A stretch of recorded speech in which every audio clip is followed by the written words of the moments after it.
My name is Matt, and welcome to episode 7 of Small Talk Tech, the podcast interview series where I look to uncover more similarities than differences in what makes people in tech tick. Alissa Likavec joins us, and if you're interested in being a better mentor or trainer, we go over a ton of tips and tricks she's picked up over the years. We also talk about how learning programming and music aren't that far apart, and much more. The next episode of Small Talk Tech starts now.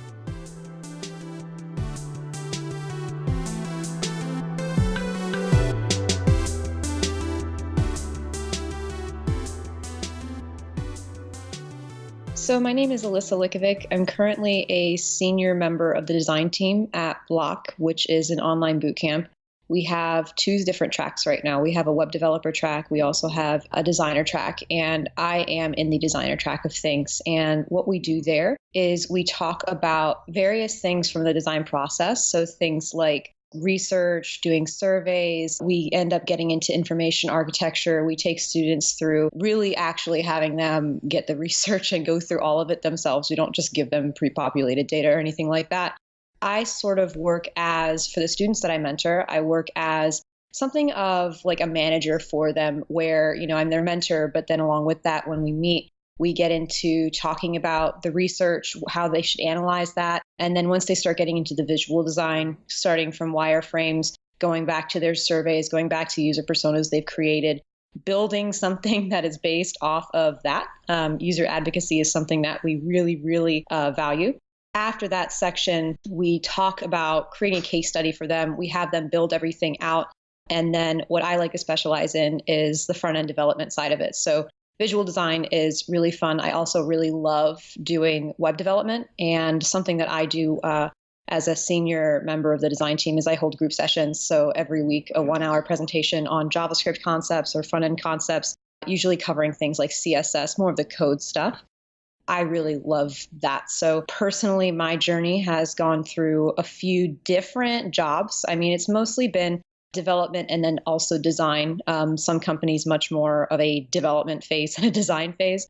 I got my start working with like GeoCities and throwback. LiveJournal, and like going to those places. And back then you couldn't do much JavaScript. The only JavaScript I think they would let me do on GeoCities was like an alert, because they didn't want you to do any really weird, dangerous like scripting, in GeoCities. And then from there, just finding random websites that would let me like write HTML and write CSS, not as like practice, but just as like, hey, do you want your weird little blog to have like this type of heading? And I'm like, yeah, I do. And so, I would kind of go through it that way. And I would always think, this would be really cool if I could do this for a living, but this isn't really computer science. This isn't really anything like that. So when I went to college, I got a degree I majored in English and minored in mass communications, because it's just super flexible. It's just like, yes, you have a degree, an English degree, you can pretty much do anything with it. Right. And after I got that, I had HTML and CSS skills. And so I got hired at the university for the medical side. So I would make websites for the doctors at our university's like health side of the education part of it. Slowly, they kind of realized like, oh, actually, you're not just somebody who has to write content. You can actually write HTML, CSS, build this stuff. And so I slowly got into like the web development team. And then from there, it was really interesting because starting out, in the early 2000s or late 90s with GeoCities and then going into MySpace and all that fun stuff, I had done it for fun and I never really had a real education about it. So it was a lot of self-taught stuff. And as soon as I worked on it professionally, I started learning about all of this like cool new stuff that I had never had considered, when I was learning it myself. So learning things like Git and GitHub, and learning about like what's version control and what are the best practices so that I'm not just messing up someone else's project and stuff like that. And so that's really like where I started to really professionally learn about stuff and realize like, oh, there is like a community for this. So I really value the fact that there is a community for it. And I really have been enjoying it so far. Did you start off your career wanting to pursue eventually kind of getting into like a mentorship type role, or was it something you kind of fell into and ended up learning to love? I knew that I wanted to mentor people at some point, not as a matter of, when I started like, oh, I definitely want to mentor people. But I think that everyone who's gone through, especially in the tech industry, some type of and I guess really any type of path in the tech industry, you usually have somebody who works as a mentor for you. And part of that is the fact that like wherever I would work, I would have people who I could ask questions to who had been doing it for a little longer than me or way longer than me. And I learned over time that like having a mentor like that is actually extremely valuable. And that, even if I can just teach myself some stuff, even if I can, memorize everything I read online about, some framework or library or whatever, having a mentor who actually has the experience in terms of just time, like, so they can tell me, you're banging your head on this way too much. There's already something out there that will fix this, or there's already a solution that someone came up with a long time ago, is really helpful. And I find that mentorship is not just about teaching, but it's also about, or rather teaching, skills about software and stuff like that. But it's also about being there to say, I experienced the same problem too. Here's how I got through it. Here's where you should look for advice with this, and offering resources like that. So even though being a mentor wasn't something where I was like, oh yeah, I definitely want to teach something, I feel like it was really natural to want to give back, after all of the mentors that I've had. Yeah, I definitely agree. A bit of a shift, but being a musician, I kind of had early aspirations of being a music teacher, but my music sight reading was awful and it wouldn't have worked out that way, but I can definitely see the appeal. As a musician myself, I find that having a mentor can really make or break your interest in a field, in an instrument, and all of that stuff. An example I would state is when I was in middle school and there was band and stuff like that, I was actually, for some reason, given a trumpet. And that's not a cool instrument all the time. Yeah. But, when you have a music teacher who's like really excited about teaching you, you just want to be better. You want to practice. You want to like be part of that team. But if you're just picking up an instrument for yourself for the first time, you pick up a guitar, you're like, wow, I saw this person play guitar really well. And then you like strum it the wrong way, or you can't get like your fingers on the frets correctly. And you're like, I never want to do this again. And I think that mentorship, I guess that could kind of be a metaphor for mentorship, where if you have somebody to sort of tell you, okay, hold the guitar this way for your body, work at it this way to get you into it and to get you feeling comfortable with it, so you don't just automatically reject it when you don't know how to do it out of pride or frustration or whatever. I think that's a really good way to go. So for me, learning about music and learning about programming are similar in the fact that when you have a mentor, when you have somebody who can teach you, like, no, when you're playing piano, don't put your hand that way, you're going to hurt yourself. That stuff is really helpful. And I think that a lot of people end up getting a lot of really good experience by having a mentor, having a music teacher, or somebody who can just guide them through at least the beginning stage of their journey.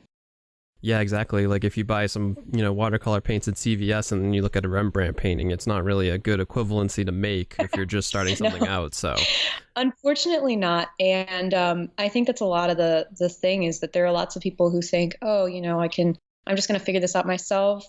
I think a lot of people hear about prodigies and like people who just have the raw talent to like just make, go to CVS and make the watercolor and then, hang it in a museum.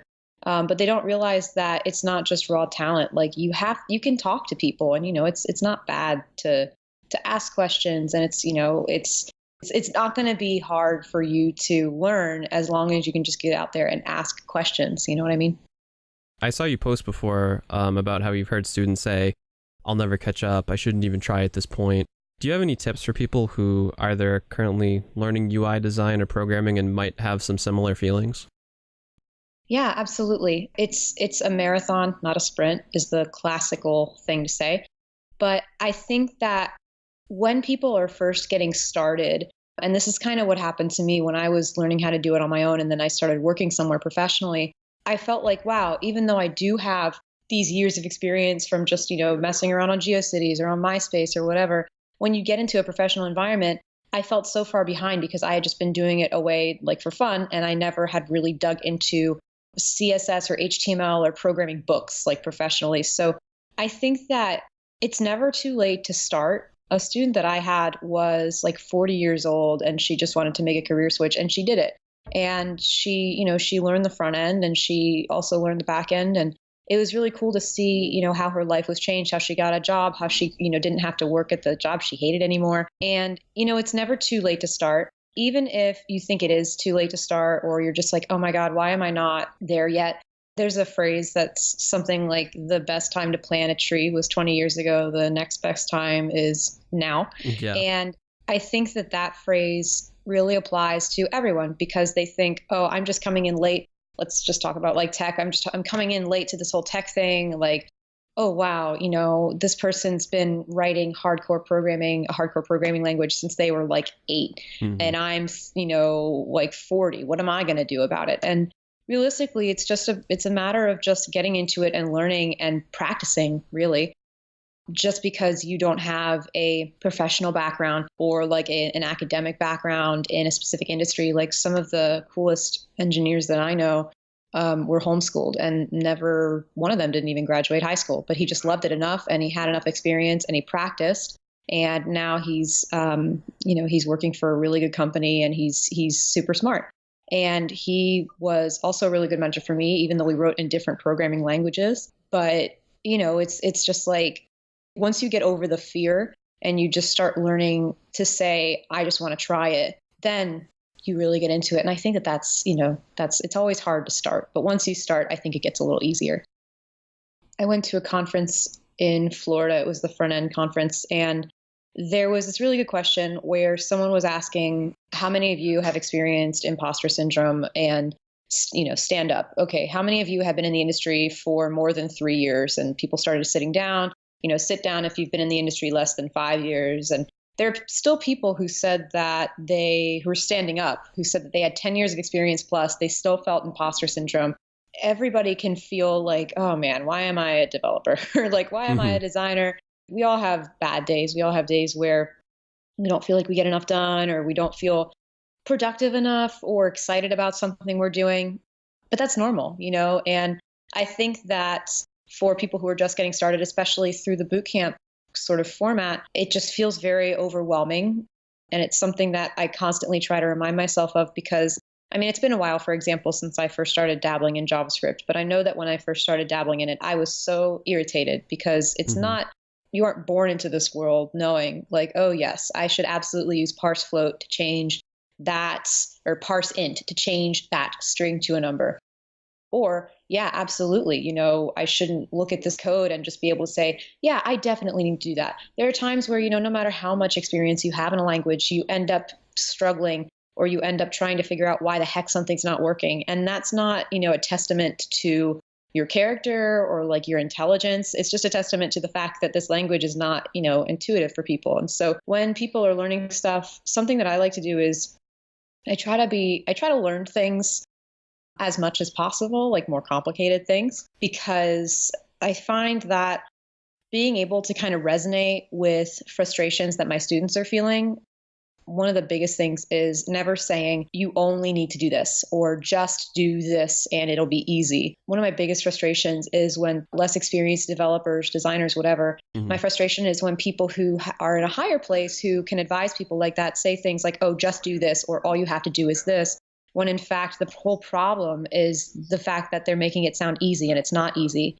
So for me, I try to take up hobbies where I can say stuff like, yeah, I was trying to do this and I was so frustrated, and, really jive with the students and say like, listen, I know how it feels to be frustrated. I was just trying to learn this thing and I feel really frustrated about it, but you can't give up. And that I find is a lot more important to them compared to saying things like, oh no, JavaScript, I know it's hard, but you just got to keep going with it and stuff like that. You know what I mean? So I really do my best to let students know that, no matter how long you've been in this industry or whatever you're trying to learn, there are definitely times where you're still going to want to say stuff like, I hate this, or it's really hard for me. And that's totally normal. So, and it just keeps happening no matter how long you've been in the field. So I try to support it. I try to be supportive of them. And I also just try to make it so that I know what that feels like, so that I'm never like, oh, it's easy. You know what I mean? So that's kind of the tricky thing, though.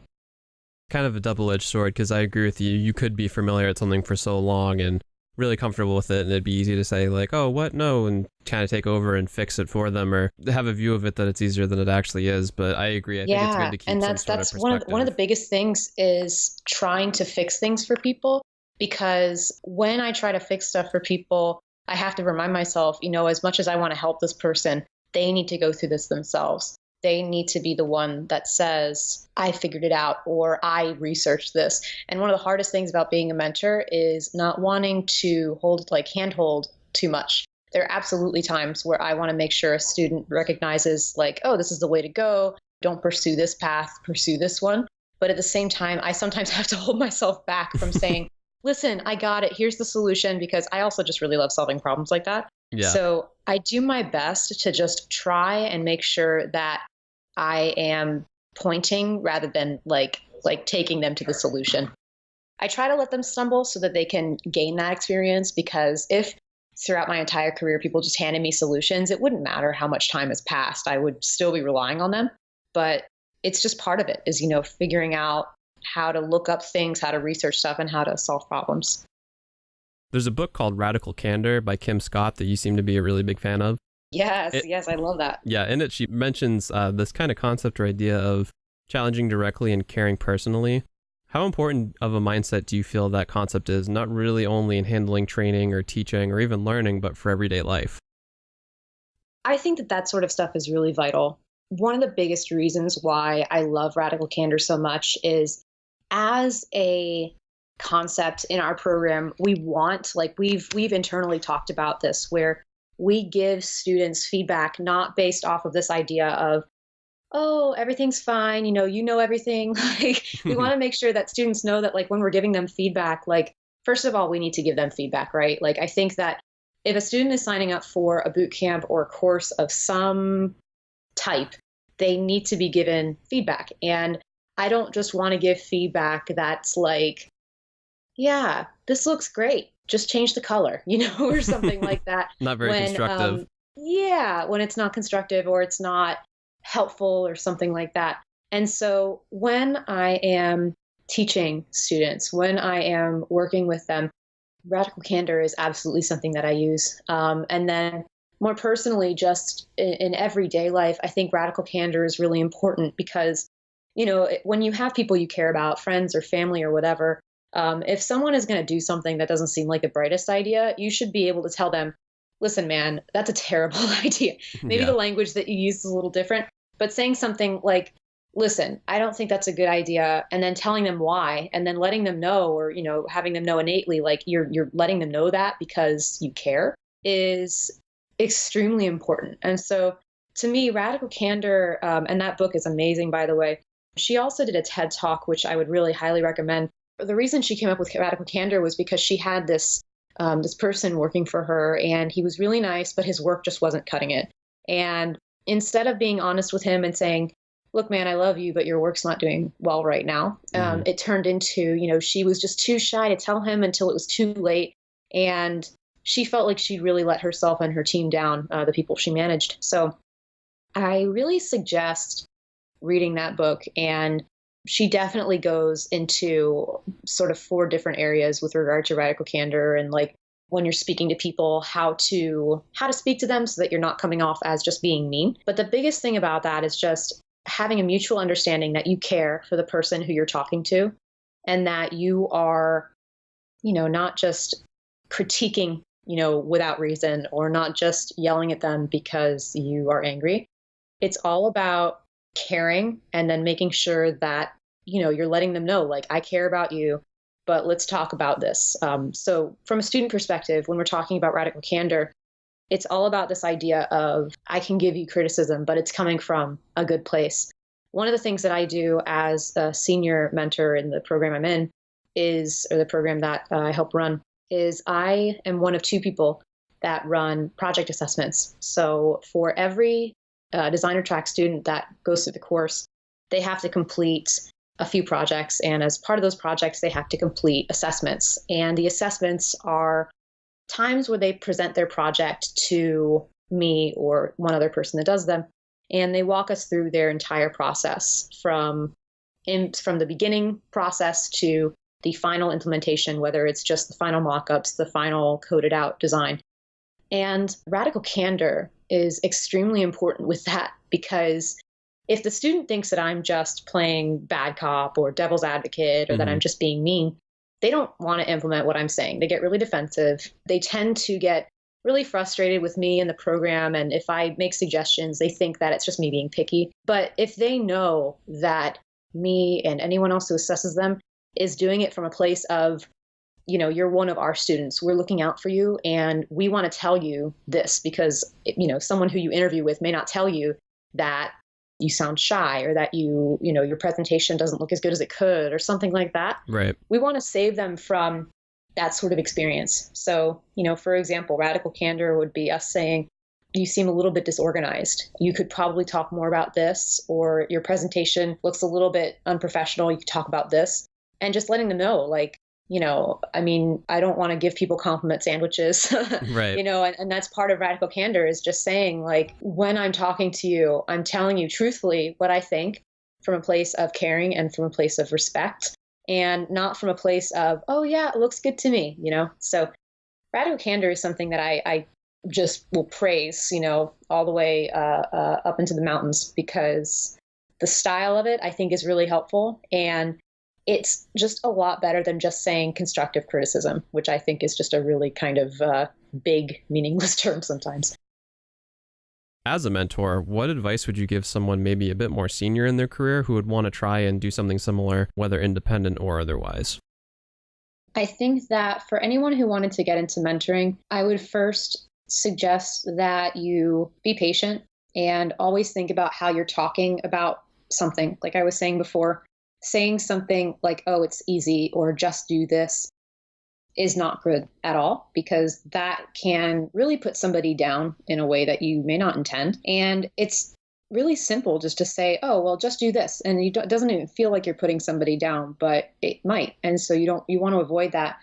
Other things are, you know, when you're talking about mentoring people, there are lots of really abstract concepts out there. So talking about, for example, JavaScript, a lot of students, they start off by getting into JavaScript by doing, you know, the same few courses that are like, here's how you make an array. Here's how you make an object. And they don't understand how that, and rightly so, they don't understand how that kind of works in the real world, or like why they need to do it. So being able to talk about the why of something is really important. There are lots of times where I'll be teaching something and somebody will ask me, you know, when are we going to use this? How is this going to be used in the real world? Like if I'm showing them how to build an array, they're like, how does this have to do with my website at all? And you have to be prepared to give real world examples so that students can get a better idea of the big picture. In addition to that, when you're mentoring, just keeping track of what you know and what you're learning, I think is really cool. There are lots of times when I'm mentoring where someone asks me a question, or they get a really bizarre error, or something's going weird. And it's just always extremely informative to just see, like, oh, this was a really weird question that someone asked me, but I really don't know the answer to it. Yeah. And that is always really cool, because that to me is a really good sign that somebody is not just going with what I'm telling them to do. One of the biggest problems as mentors is also when somebody is working on something, having them make sure that they're not just following along with what you're giving them. So when a student is working through our course, you know, we show them the code, we show them the CSS, and I always ask them, instead of just asking, you know, what questions do you have about it, which is a pretty dead-end question, asking something like, did you try changing the colors? Did you try, you know, changing the positioning of this element? What did that do? And just having them experiment with it. So I think that making sure that they're understanding the content you're giving them is really important. And, you know, not just letting them say, oh yeah, I don't have any questions. Asking questions, asking them what their thoughts on something is, and making them think critically. Like anyone that you're mentoring, you should ask them really big critical thinking questions to make them say, oh, I never thought of it that way, or oh, I didn't really dig into it that much. And that'll help identify the weaker points in their education and their knowledge up to that point. So yeah, when you're mentoring people, you just need to know that, you know, be kind, make sure that they're not just reading stuff and that they're actually taking it in, and have fun, because you learn a lot of stuff yourself. Something that I also suggest is working on projects with your students. so that, you get some experience, they get some experience, and also so that they know what it feels like to work on a team.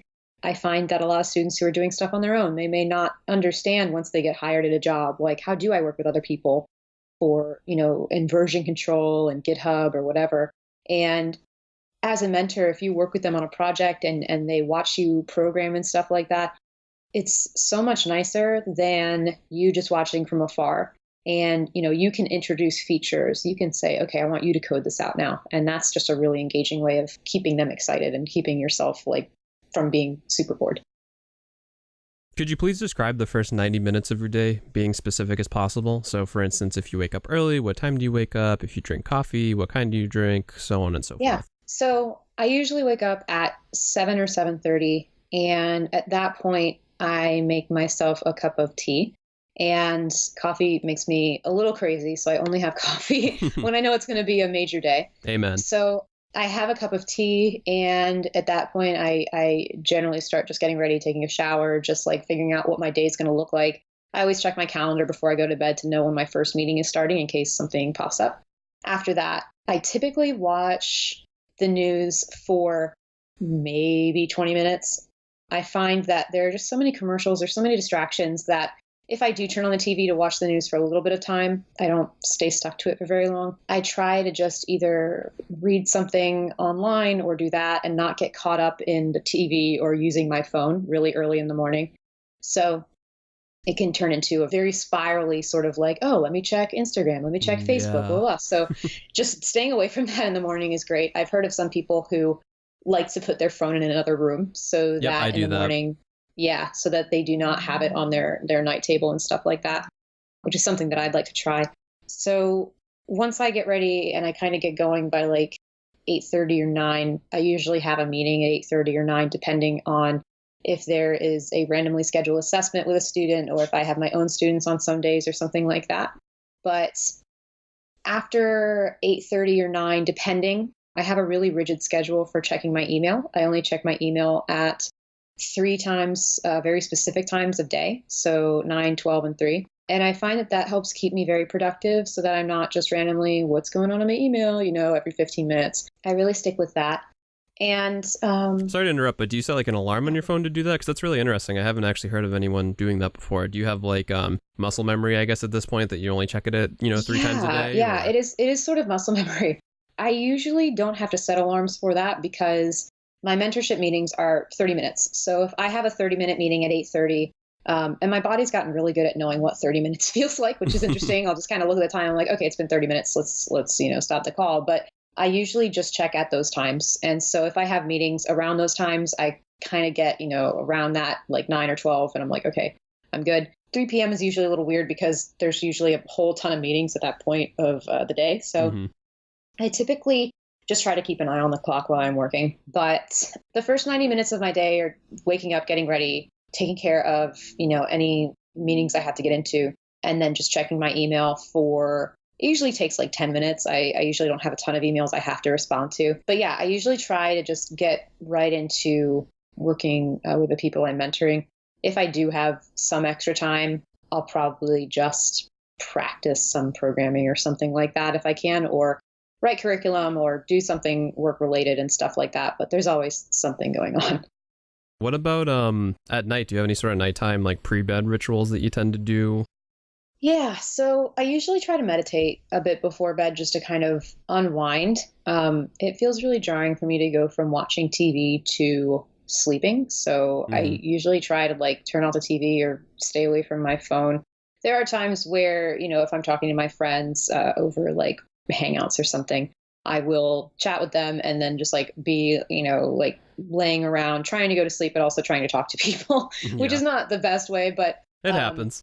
It happens. Yeah. And so I tend to try to not watch TV too late. It's interesting because if I'm on my laptop, I find that time goes a lot faster. So if I'm working at night, suddenly it's 11 p.m. and I'm like, oh no. So what have I done?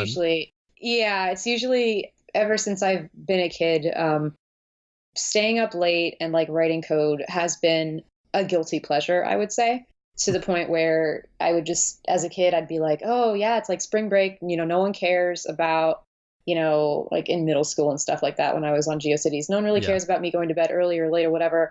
I'm just going to be really quiet and stay up until like 3 a.m. or 4 a.m. and just code. And I had a ball doing that. And so I still have something in my DNA where I can stay up really late and just program and, be really wired just from like writing code and seeing how it's going.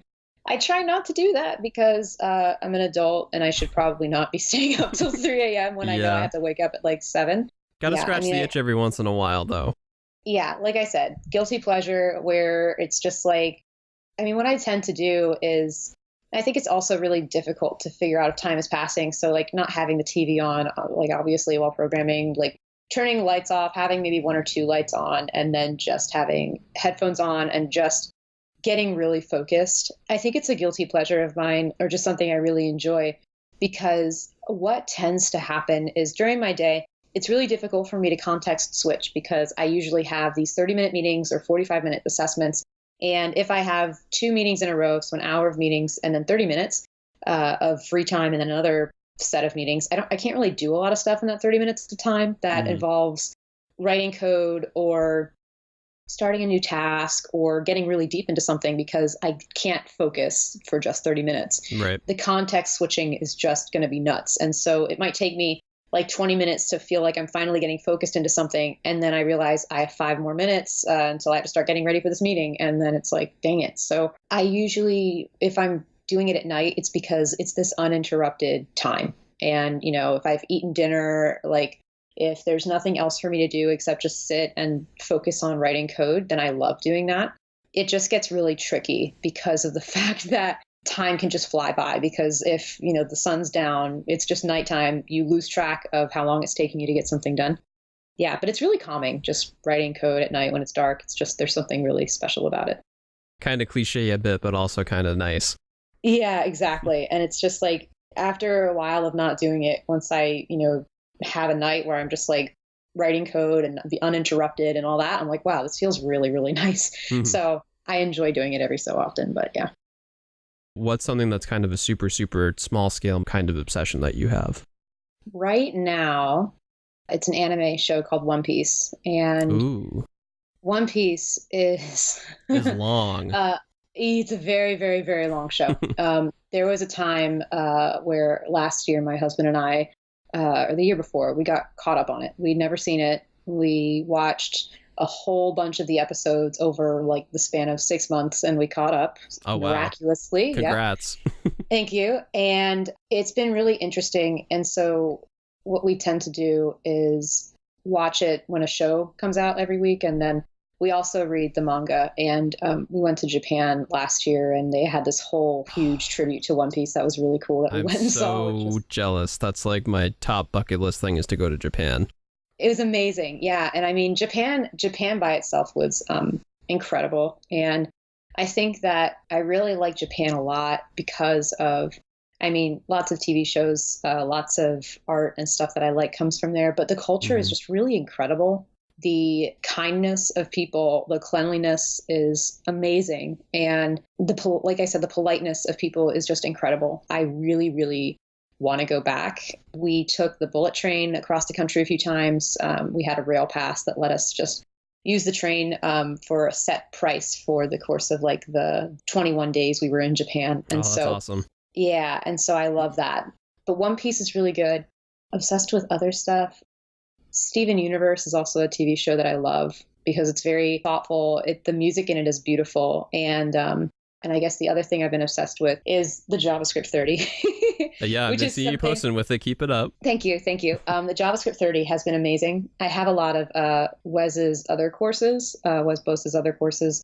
He has things in React, Node, ES6. The JavaScript 30 is free. He has a CSS Grid one as well. But I've loved it because from the perspective of someone who knows JavaScript, his work, it's just so crazy. The stuff that he shows you, you're like, oh my God, I never thought of that. Or the way that he does it, it's so fast and clean. And it's like, wow, I've never heard of console.table. He does, instead of console log, he does console.table. And I told some of my friends about that. And they're like, oh, I never heard of it. And now we're all hooked on this whole Like console heads table exploding thing. everywhere, like the Yeah, whole it's amazing. And revelations. so it's been really cool. And it's just, I recommend it to all my students and to people I know, but it's really cool going through it because each little video is maybe like 10 to 20 minutes. So it's very palatable, unlike some other courses where, you know, you're watching a presentation by like Douglas Crawford or like someone who's really, really like well known in the JavaScript world. And it's like a 1 hour presentation and they're going over a lot of stuff you may already know and you don't get to just see them code and stuff. So whenever I have the opportunity to watch somebody else code, I just find it extremely interesting to see not just what they're writing, but like the shortcuts they're using, how fast they use their shortcuts and all types of stuff. So I've been loving that and I'm excited to continue it. Maybe that's a good Twitch streaming idea. Just live streams of people coding, have like a camera view on the keyboard and then have a direct feed of, you know, whatever environment they're working in. There is a website that does that already. I can't remember the name of it, but there is a website where you at least used to be able to watch people program. And I'm sure there are some people on Twitch making money from, there'd have to from be watching them code. You know, I feel like, imagine that just like watching someone code and making money while you're probably working on a project that's making you money. That's seriously. Yeah, genius. Exactly. It's the chef kiss of the fingers. Yeah, it's beautiful. So I'll have to check that out. But I always find it really interesting, not just to see how the code's being written or how, you know, what they're designing in whatever design tool they're using, but like seeing how often they touch their mouse or seeing, you know, the keyboard shortcuts is amazing to me because really good developers, really good designers have this bevy of like shortcuts and like workflow tools that they use. Yeah, like a toolkit. Yeah, and it's like they never have to touch their mouse, and it's all just so fast, like do, and you're just like, wow, how did they even do that? I love being able to see that. If they show their commands on the screen, if they're just sharing their screen, I love seeing that too. Yeah, that stuff is it's just like gold to me because it sort of is like as a musician, if you see how a guitarist is like picking the strings or like you know how their fingers are on the strings, you understand like, oh, that's how they do it, or you see the technique. And that is so important because when I'm working with students and I'm asking them to copy some text or paste some text or whatever, there are still people who, you know, with their mouse, they select it, they click copy, they then click it around somewhere else, they click paste. And I'm like, you know about Command C and Command V, right? And some of them don't know. And so it's just like, and again, it's like as a mentor, you can't just assume like, why don't you know that? You have to like, you know, you have to say like, hey, let me show you this cool new way of doing this. That makes them know that it's worth their time. And when you introduce it that way of not being, you know, rude about it, right. It usually ends up better. But yeah, I love seeing how people do their workflow and all that fun stuff.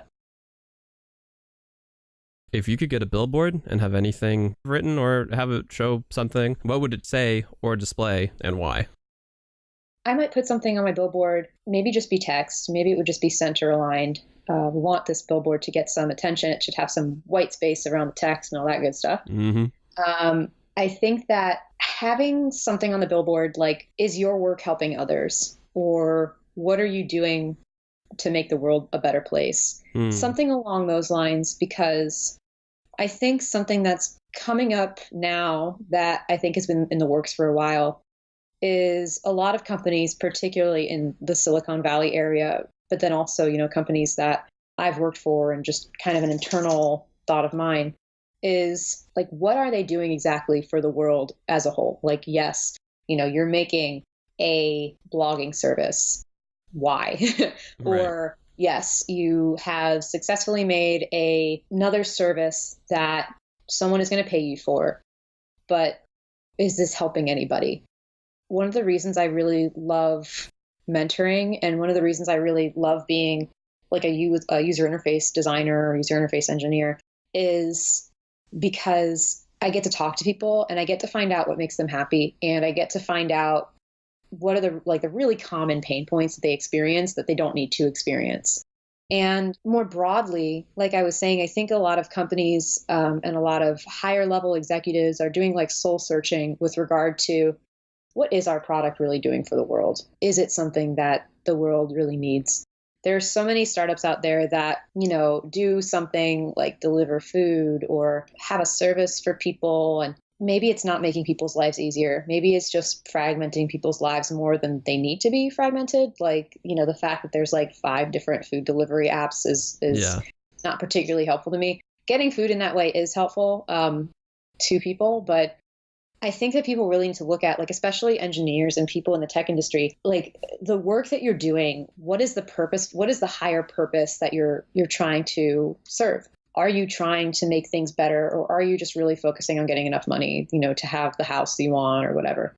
So I'd like to have a billboard that focused or that made people think more thoroughly about the work they're doing in order to examine their intentions and in order to really focus on what they can do to serve others. Because there have been, places that I've worked or that my friends worked, and we would get a new feature or something, and I was like, what is the point of this? Like, we're all stressing out because of the delivery date. Like, we're all having to stay really late or do so much work for what? Just because this client wants to pay us a lot of money to have a new feature for their blog product or for their internal product that isn't really like serving anything. Right. It's not always like important. So I got really serious, but I think that's serious is good. It's you're preaching so. to the choir over here, definitely.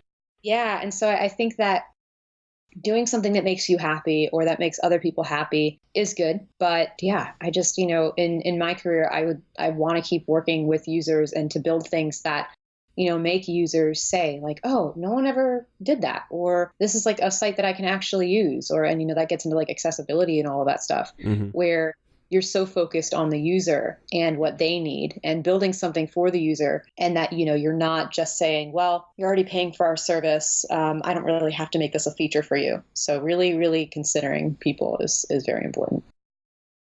Wrapping up, where can people find you? Do you have any cool stuff you want to share? Something you want to plug? This is kind of your pedestal to do so. If you're curious about mentorship, online mentorship, Bloc.io is the website. We were recently acquired by Thinkful, which is another really cool mentorship company. They do not have a design curriculum, so they've acquired our design curriculum. Congratulations.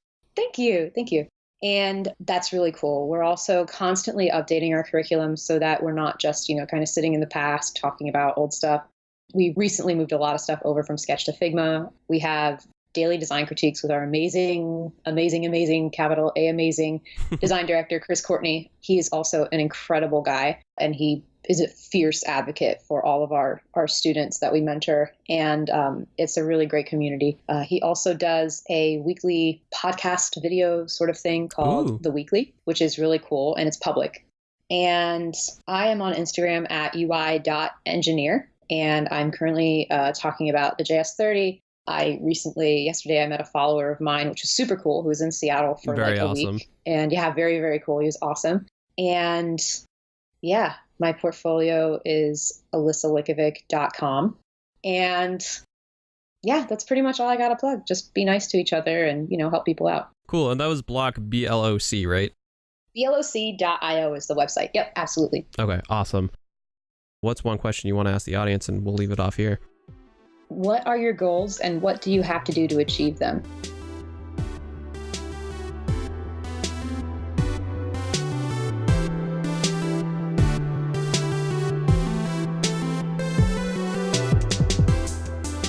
If you made it this far, thank you for listening to Small Talk Tech. You can find us on Instagram, Facebook, Twitter, YouTube, and over at smalltalktech.com. If you like what you've heard, the best way to help us out early on is to leave us a review on iTunes. Finally, if you have any questions or comments, you can send them directly to matt@smalltalktech.com. That's MAT@smalltalktech.com. Thanks again.